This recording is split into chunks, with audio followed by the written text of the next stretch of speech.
할렐루야. 네. 우리가 신앙생활하면서 시험이라는 말을 자주 접하게 되죠. 시험을 이겼다, 시험에 넘어졌다, 시험에 들었다, 뭐 이런 얘기들 말이죠. 근데 시험이라고 하는 말이 우리가 가지고 있는 성경에서는 이도 시험 저도 시험 이렇게 한 가지로다가 번역이 되어 있어서 좀 헛갈리는 면이 있습니다. 근본적으로 이 시험이 어디로부터 왔느냐 할 때 하나님께서 주시는 시험이 있고 사탄이 주는 시험이 있습니다. 물론 이제 본인의 죄 때문에 또 잘못된 행실 때문에 오는 시험도 있습니다만은 그것도 크게 보면은 사탄이 주는 시험이라고 할 수가 있고요. 그래서 하나님이 주시는 시험, 사탄이 주는 시험이 있습니다. 목적이 다르고 우리가 이것을 감당하는 방법이 다른 것입니다. 그래서 하나님이 주시는 시험의 목적은 우리로 하여금 믿음의 성장을 위해서 주시는 것이고 우리로 하여금 더 큰 축복의 그릇을 만들기 위해서 우리에게 주시는 시험입니다. 그래서 하나님이 주시는 시험이 있고 사탄이 주는 시험이 있습니다. 사탄이 주는 시험은 우리로 하여금 넘어지게 하고 실패하게 하고 망하게 하고 궁극적으로는 우리로 하여금 사망에 이르도록 하기 위해서 사탄이 주는 시험이 있습니다. 이 사탄이 주는 시험과 하나님이 주시는 시험을 우선 분간할 수 있어야 됩니다. 잘 분간하는 지혜가 먼저 있으면 좋겠습니다. 하나님이 주시는 시험, 성장하도록 하기 위한 거라고 그랬습니다. 믿음이 커지고 축복의 그릇이 커지고 하기 위해서 주시는 시험입니다. 뭐 비슷한 걸 찾자면은 선생님들이 학생들에게 시험을 칠 때에 어느 선생님이 학생들 망하라고 시험 문제 내겠습니까? 선생님이 학생들에게 시험 문제 낼 때는 우리 아이들이 이렇게 잘 성장해가지고 1학년이 2학년에 자격을 얻고 또는 초등학생이 중등교육과정으로 중등교육과정에서 대학생으로 이제 고등교육과정으로 이렇게 성장할 수 있도록 또 그 궁극적으로다가 또는 좋은 회사에 취직을 한다든지 이제 그렇게 하기 위해서 선생님들이 시험 문제 내는 것이지요. 시험 문제 내면서 골탕 좀 먹어봐라. 이거 어떻게 하면 틀리게 할까? 이런 마음을 가지는 선생님들은 없을 겁니다. 제발 우리 학생들이 이 과정을 잘 감당해가지고 좋은 성적을 냈으면 좋겠다. 더 큰 그릇이 됐으면 좋겠다. 하나님이 주시는 시험도 마찬가지입니다.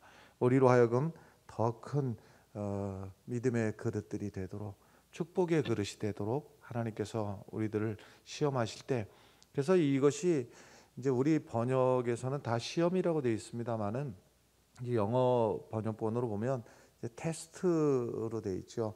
그래서 하나님이 우리를 테스트하신다는 겁니다.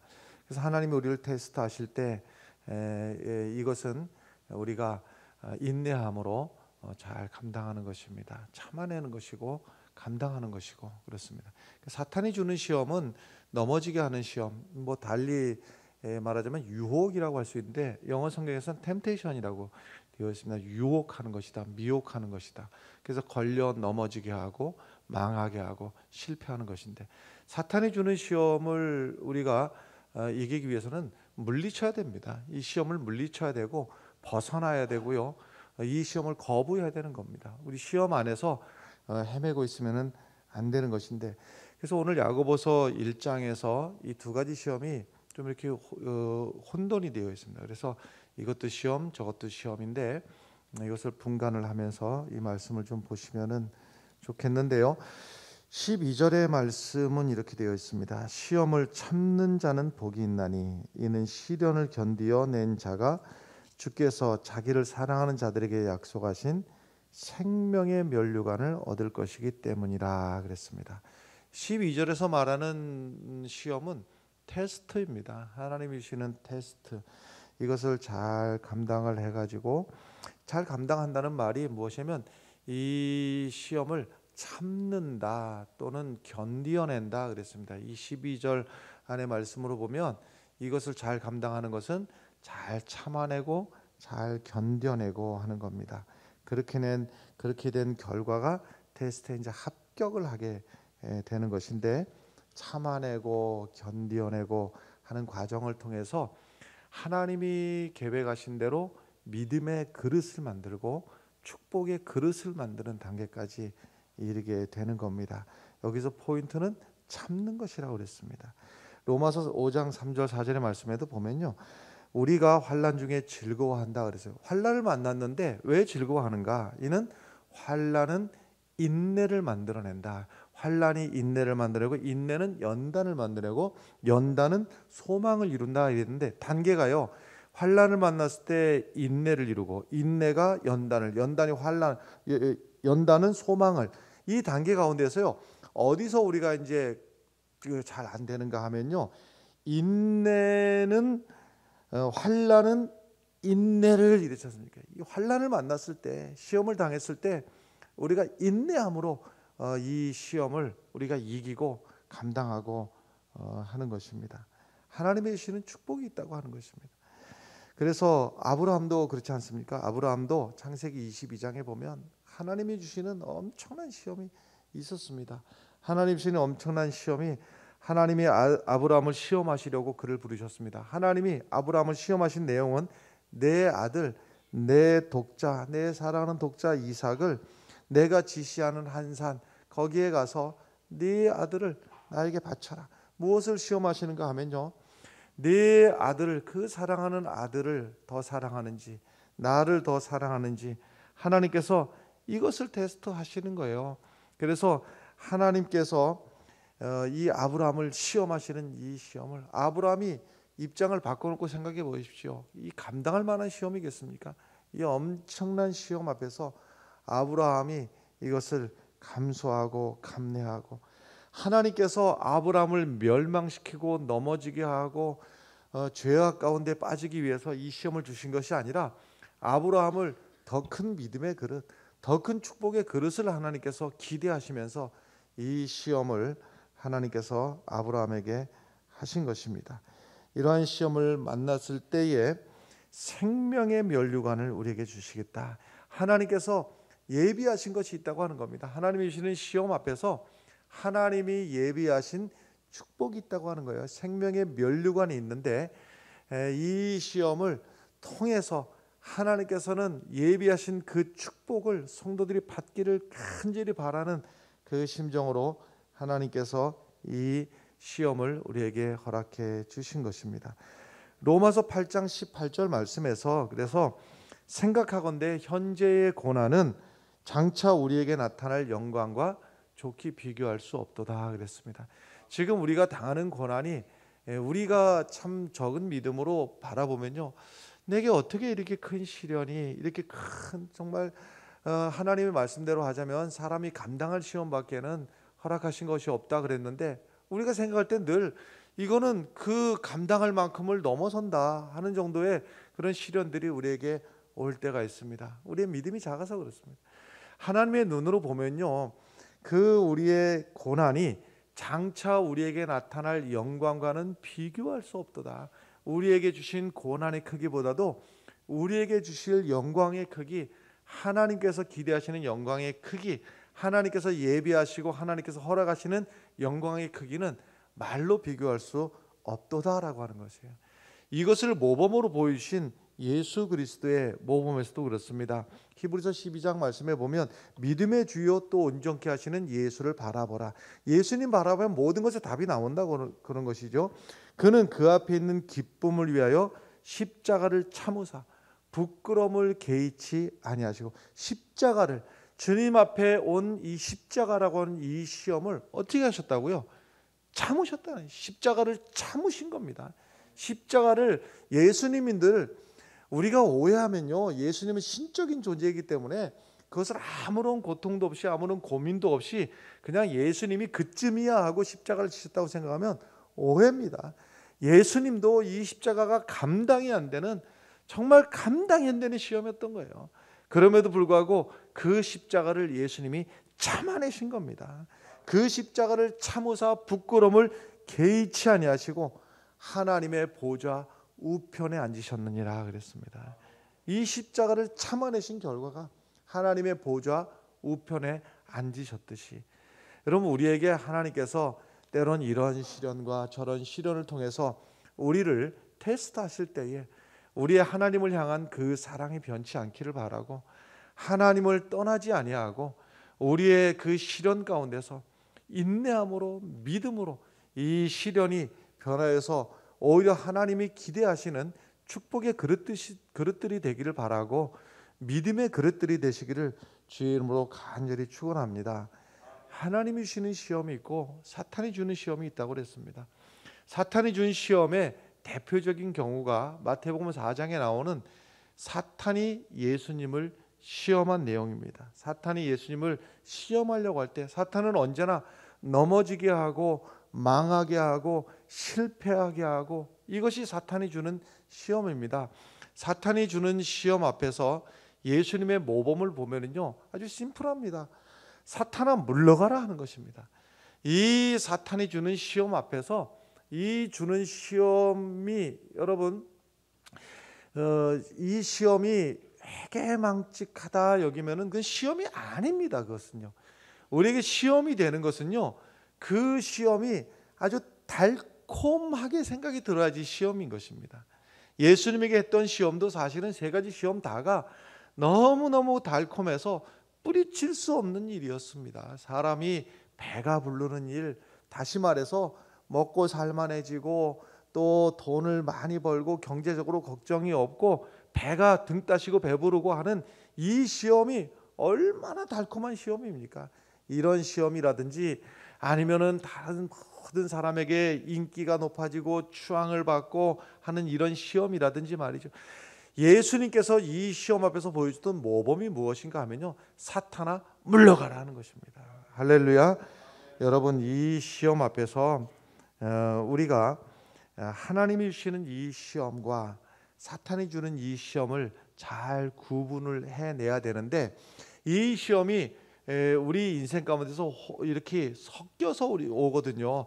그 제일 큰 모범이 누구의 모범이냐면 요셉의 삶입니다. 요셉의 삶에서 보면은요, 하나님이 주시는 시험이 있었고 사탄이 주는 시험이 있었어요. 우선요, 요셉은 삶 자체가 고난 가운데 지냈었습니다. 11번째, 야곱의 11번째 아들로 태어났지요. 11번째 아들이었는데 형제가 전체가 12인데 그 중에 11번째로 태어났어요. 거의 그 막내에 가깝습니다. 근데 이제 자기 동생 막내 베냐민이 태어나는 과정에서 자기의 어머니가, 자기를 낳았던 어머니가 자기 동생 베냐민을 낳으면서 그만 죽었어요. 그러니까는 동생 낳다가 어머니가 죽은, 어머니가 없는 신세가 돼버리고 만 겁니다. 그러다 보니까는 참 안타깝게 여겼는지 아버지가 말이죠, 이 11번째하고 12번째 요셉하고 베냐민을 각별히 생각을 했어요. 아버지는 각별히 생각한다고 했는데 그것이 다른 형제들이 볼 때는 편애하는 것으로다가 보여지게 되죠. 그래서 다른 형제들이 이 요셉을 시기해가지고, 지금 이 일이 일어난 게 지금 10대, 말하자면은 한 중학생쯤 때 이 일이 일어났다 이렇게 보면은 됩니다. 아니면은 뭐 초등학교 고학년쯤이라고 봐도 되고요. 대략 한 중학생쯤 우리로 하자면 그때 형들이 시기해가지고 요셉을 죽이려고 하다가 차마 죽이지는 못했고, 처음에는 물 없는 웅덩이에다가 집어넣었다가 이제 낯선 곳으로다가 노예로 팔아버리게 됐는데, 그 노예로 팔려가서 지내는 동안에 거기서 이제 그 보디발의 아내의 유혹을 받게 됩니다. 근데 거기서 잘못한 게 없어요. 거기서 그냥 그 유혹을 뿌리친 것뿐이에요.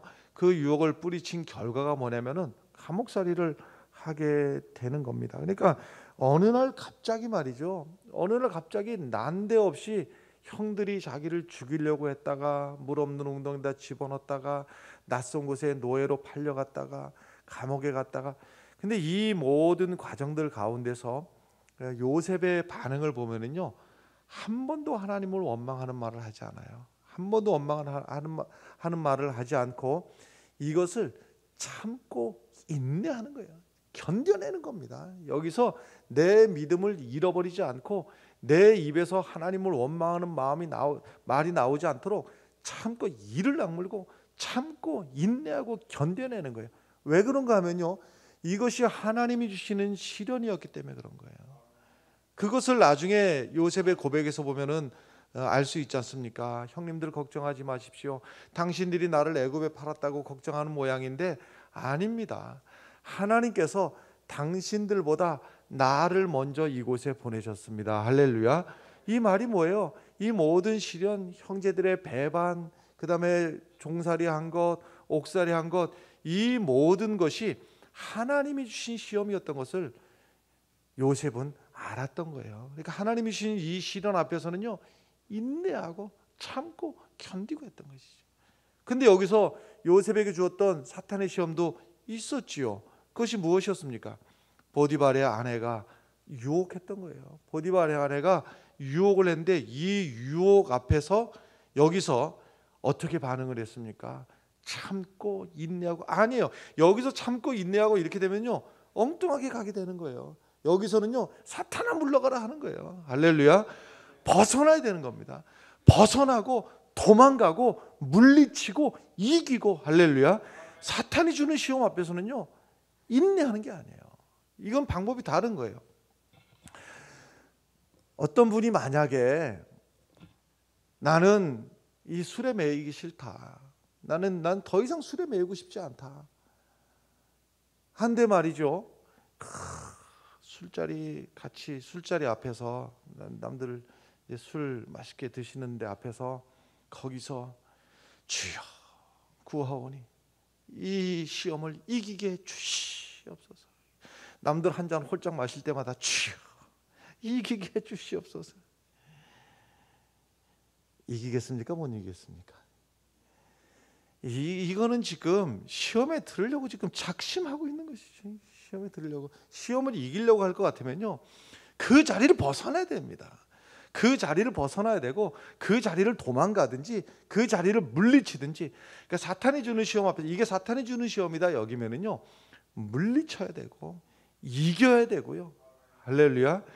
혹시 어떤 분이 도박에 혹시 나는 매이고 싶지 않다 하고 간절한 마음으로, 근데 그 도박하는 자리에 같이 앉아가지고서는요, 주여, 자기는 이제 안 하려고, 주여 이기게 해 주시옵소서 이렇게 고해 고 남의 거 보면서 아니 지금 수도를 해야지 이렇게 하면서 또 자기는 안 하면 주여 이기게 해 주시옵소서. 이기겠냐 말입니다. 사탄이 주는 시험 앞에서는 여러분, 사탄을 물리치고 벗어나 그 죄의 자리를 벗어나는 것이 옳습니다. 할렐루야. 롯이라고 하는 사람이 소돔과 고모라 성 안에서 믿음을 지켜보려고, 믿음을 어떻게든 신앙을 지켜보려고 기를 쓰고 애를 쓰고, 이게 되더냐 말이에요. 결과는 망하는 겁니다. 결과는 망하는 거예요. 이 유혹이라고, 사탄이 주는 유혹이라고 하는 것이요, 이 볼 때 옛날에 보면은 이제 지금이야 뭐 그런 거 안 합니다만은 뭐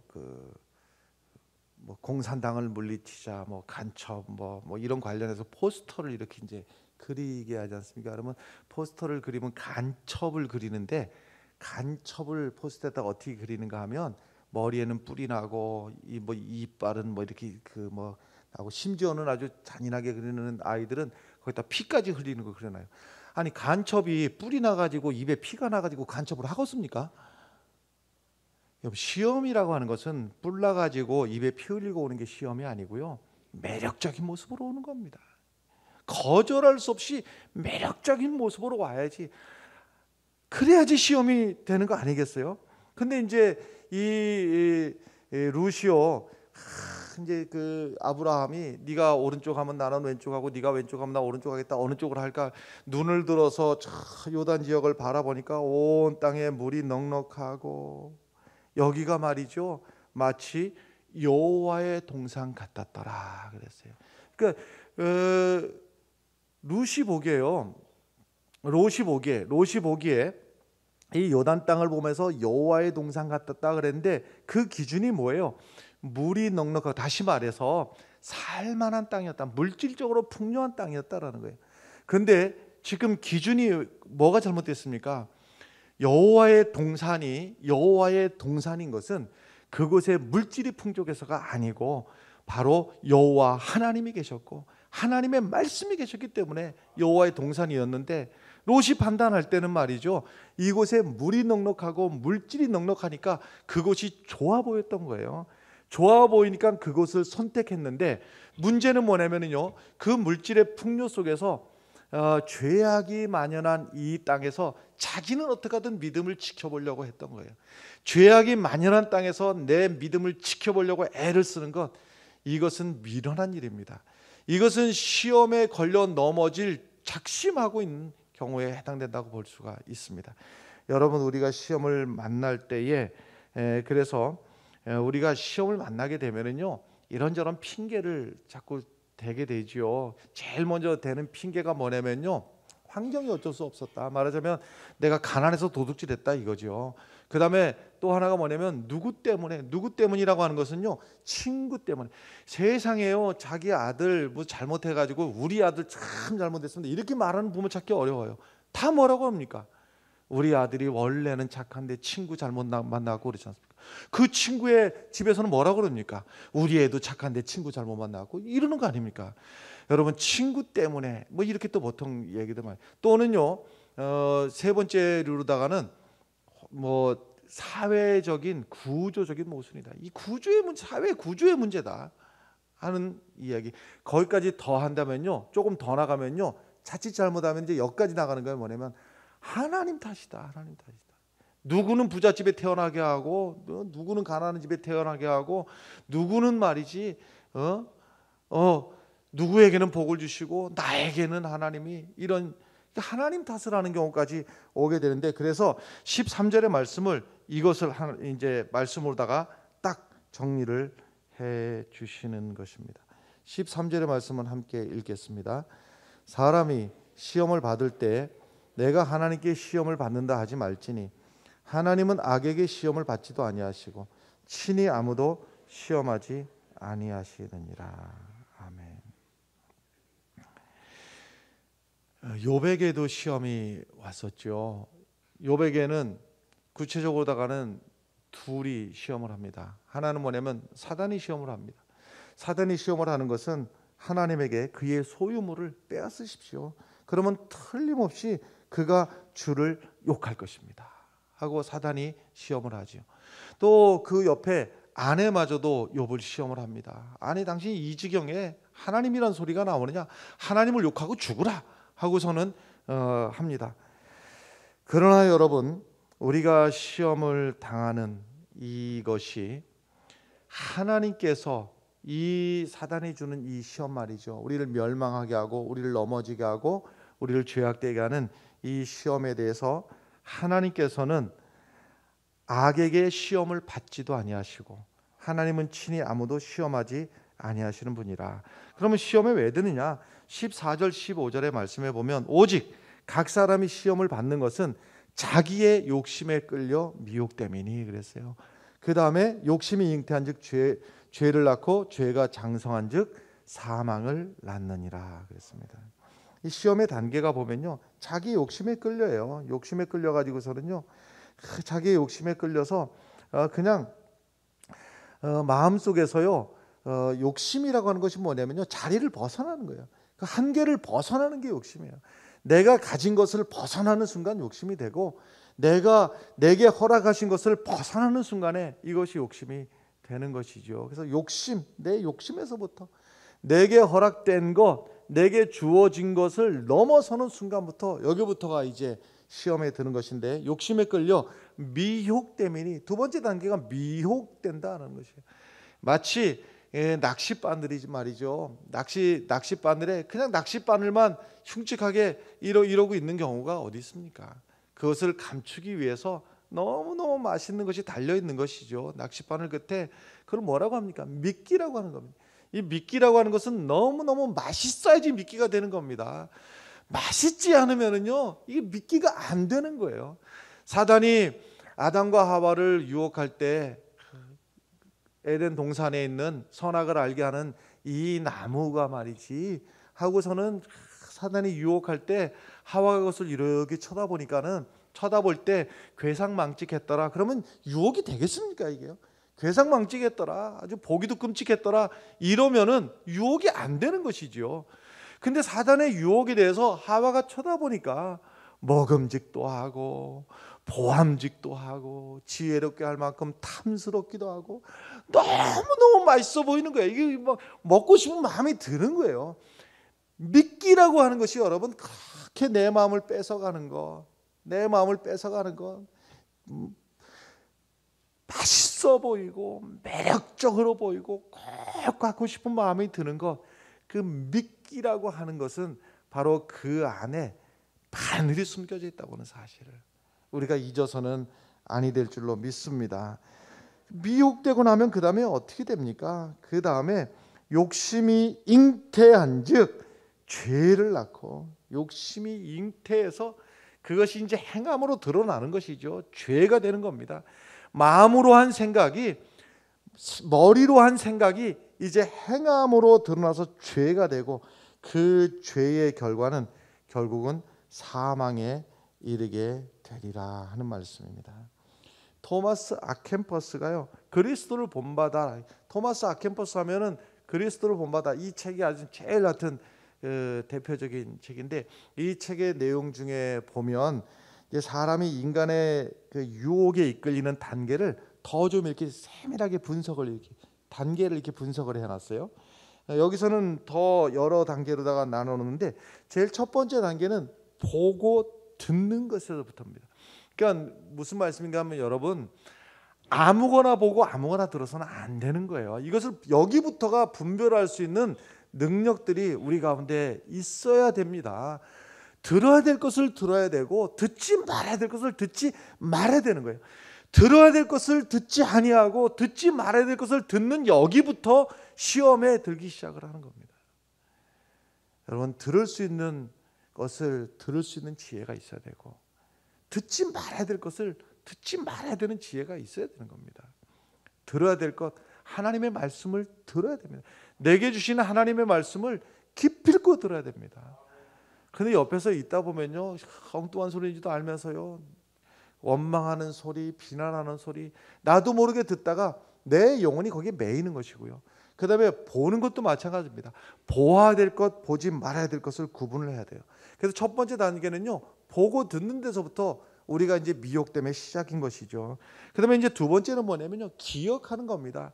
그 듣지 말아야 될 것을, 보지 말아야 될 것을, 그걸 보고 듣고 나서는 그 다음에는요, 기억, 여기서 말하는 기억이라고 하는 것이 하나님의 말씀에 대해서 우리가 되새기고 묵상하고 외우고 이렇게 되는데, 그 시간에 무엇을 하는가 하면요, 보지 말아야 될 것을 보고 듣지 말아야 될 것을 들은 것을 갖다가 묵상하고 생각해내는 거예요. 기억이죠. 그 다음에 이제 세 번째 단계는 상상이라고 하는데, 이제 상상을, 무슨 상상을 하면요, 저것 좀 먹었으면 좋겠다, 저것 좀 뺏었으면 좋겠다, 저것 좀 가졌으면 좋겠다. 그 죄악된 것을 좋은 것으로 상상하는 거예요. 저것을 내가 갖기만 하면 내가 행복하겠다는 상상을 하는 것이죠. 그러다 그 다음 단계는 간절히 원하는 거예요. 간절히 내가 제발 저 선악과 좀 따먹었으면 좋겠다, 저것 좀 내가 가졌으면 좋겠다는 상상을 넘어서서 원함. 그 다음에는 이제 결심의 단계. 그래, 내가 내가 갖고야 말겠어. 내가 심지어는요, 어떤 값을 치르더라도 내가 저것은 내가 쟁취할 테야 하는 이 결심. 그 다음에 마지막 단계가 행동하는 단계 가는 것인데, 여기서 여러분, 여기서 우리에게 주시는 하나님의 말씀이 있어요. 그게 뭐냐면 사탄에게 속지 말라고 해요. 사탄에게 속지 말라. 할렐루야. 16절, 17절, 18절 계속해서 쭉 읽어보겠습니다. 함께 읽겠습니다. 온갖 좋은 은사와 온전한 선물이 다 위로부터 빛들의 아버지께로부터 내려오나니 그는 변함도 없으시고 회전하는 그림자도 없으시니라. 그가 그 피조물 중에 우리로 한 첫 열매가 되게 하시려고 자기의 뜻을 따라 진리의 말씀으로 우리를 낳으셨느니라. 아멘. 내 사랑하는 형제들아, 속지 말라라고 하는 거예요. 무엇이 하나님께로부터 오는 것인지, 무엇이 사탄으로부터 오는 것인지, 이것을 분별 못해서 속지 말라라고 하는 겁니다. 다시 말씀드리면, 하나님이 우리에게 시험을 주실 때 이 시험은 참고 인내하고 견디는 겁니다. 그러나 사탄이 주는 시험이라 치면요, 그 순간 여러분 더 머뭇거릴 필요 없이 그 순간 사탄아 물러가라 하고 물리치고 이기고 승리해야 될 줄로 믿습니다. 그래서 빛들의 아버지 하나님께서 빛들의 창조주가 되시며 결코 어두운 일에 하나님이 관여될 수가 없다라고 하는 거예요. 그 다음에 회전하는 그림자도 없으시나 비록요 해나 달이나 별이 때로는 밝은 빛을 우리에게 주는 것 같아도 그 빛들로 인해서 그림자가 생기지 않습니까? 근데 하나님이 우리에게 비추시는 빛은 그림자도 없이 그림자를 만들지도 아니하시고 우리에게 무슨 말씀이에요? 어떤 경우에도 각양 좋은 것을 주시기를 원하신다라는 거예요. 우리가 사탄의 시험이라고 합니다만은요, 사실은 짝짝꿍이 돼가지고서는 뭐가 짝짝꿍이 됩니까? 그 사탄의 유혹하고 내 마음속에 욕심하고요 딱 맞아 떨어져 가지고 그 순간에 우리가 미혹되고 넘어지고 우리가 실패하고 마는 거 아닙니까? 사탄만 문제가 아니라 사탄이 유혹하는 그 유혹 앞에서 내 마음의 욕심이 반응하지 아니하면 우리는 걸려 넘어지지 않습니다. 근데 어느 순간입니까? 사탄이 유혹을 하는 미혹을 하는 그 앞에서 말이죠, 내 마음을 뺏겨버리는 거예요. 왜 뺏깁니까? 내 마음의 욕심이 거기에 딱 맞아 떨어지는 것이죠. 옳았구나 옳았구나 하는 거예요. 그래서 사탄의 유혹과 내 마음의 욕심이 딱 맞아 떨어지는 그 순간이 미혹되는 순간이고 넘어지는 순간이고 실패하는 순간이 되고 마는 것입니다. 자기 욕심에 끌려서 미혹되는 일인 것을 알지 못한다 그랬습니다. 여러분, 우리의 고백이 말이죠, 사도 바울의 위대한 고백이 내게 능력 주신 자서 내가 모든 것을 할 수 있느니라, 이 고백이 우리의 고백이 되기를 바라요. 무슨 말씀인가 하면 어떤 이는요 먹고 살만해졌기 때문에 신앙에서 실패하는 사람들도 있어요. 어떤 사람은 반대로다가요 너무 그 극심한 어려운 가운데서 하나님을 원망하고 하나님을 떠나는 경우도 있어요. 이 말씀 내게 능력 주신 자 안에서 이 말씀의 진정한 의미가 우리의 고백이 되기를 바라는데요, 어디부터 가야 되는가 하면요 13절 내게 능력 주신 자, 여기부터가 아니라 빌립보서 4장 11절부터 시작을 해야 되는 거예요. 내가 궁핍함으로 말하는 것이 아니니라. 어떠한 형편에든지 나는 자족하기를 배웠노니. 어떠한 형편에든지 하나님이 내게 물질을 더해 주실 때도, 하나님이 내게 물질을 거두어 가실 때도, 하나님이 내게 건강을 주실 때도, 하나님이 내게 건강을 거두어 가실 때도, 주신 주도 하나님이시고 주신 분도 하나님이시고 거두어 가신 분도 하나님이시온데 하나님에 대한 나의 믿음이 여전하리라는 이 자신감을 가지고요 내가 궁핍함으로 말하는 것이 아니니라. 어떠한 형편이든지 나는 자족하기를 배웠노니 나는 비천에 처할 줄도 알고 풍부에 처할 줄도 알아. 뭐든지 곧 배부름과 배고픔과 풍부와 궁핍에도 처할 줄 아는 일체의 비결을 배웠노라. 이 고백을 하고 나서, 그러므로 하고 나서는요 내게 능력 주시는 자 안에서 내가 모든 것을 할 수 있느니라 그랬어요. 하나님이 물질 주실 때에 넘어지지 않기를 바라요. 하나님이 물질을 거두어 가신다 하더라도 넘어지지 않기를 바라요. 하나님이 내게 건강을 주실 때도 내 믿음 여전하기를 바라요. 하나님이 내게 건강의 시련을 주실 때에도 내 믿음이 여전할 수 있는 믿음이 되기를 바랍니다. 뭐뭐 때문이 아니라 물질을 주셨기 때문에, 거두어 가셨기 때문에, 내게 더해 주셨기 때문에, 내게 거두어 가셨기 때문에가 아니라 여러분 내 믿음이 어떠한 형편에든지 처할 줄 아는 일체의 비결을 배웠노라. 이 위대한 믿음을 하나님께서 보시고 믿음의 그릇을 보시고 축복의 그릇을 보시고 하나님의 채워주실 은혜가 여러분들 믿음 위에, 여러분들 믿음의 그릇 위에 날마다 가득하기를 주의 이름으로 간절히 축원합니다. 기도하겠습니다.